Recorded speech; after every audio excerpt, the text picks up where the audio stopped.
This Center of Excellence, as it's called, is sponsored by the Aga Khan, the spiritual leader of the Ismaili branch of Islam. And as Sylvia Smith tells us, it's just the first in a network of schools to be set up around the globe. With the President of Kenya and the Aga Khan in attendance for the opening, it was clear that this wasn't just any school. It offers tip-top science laboratories, computers aplenty, and first-rate sports facilities. It's a school that's not about entrenching privilege. Rather, it's a springboard for the best. Best here, though, means those who have the most ability, even if they don't have much money. And this school here in Mombasa is just the beginning. A network of academies throughout Africa will connect with similar schools around the globe. It's essential that the secondary educational system should be upgraded. Here in Kenya, enormous efforts are being put into primary education.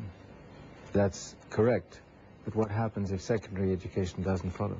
These children will receive an education from what the Aga Khan hopes will be one of the best schools in the world.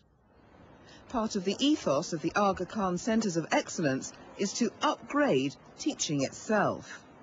And it doesn't stop here. Aiming high today means more than just being proficient in one language and competent in the context of one culture. Because they will be a network, they will have an impact in issues such as pluralism, such as multiculturalism, where hopefully over the next 10, 15 years, you will find a new constituency of young men and women who will not have been educated within the singular context of one country and one language. And the occasion was suitably international, with the ministers for education from 8 of the targeted African countries gathered together. They're all keen to have their centres of excellence opened soon. I see that the program for the foundation is to mix not all in the secondary education, the general education, but especially to develop the ability, the capacity to do something.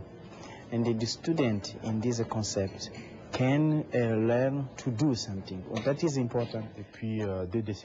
The Congolese education minister welcomes the Centre of Excellence in his country. He sees it as an attempt to shore up an education system that's been devastated by years of war. The message underlying this high-profile opening is clear. Africa must wake up to the needs of its children.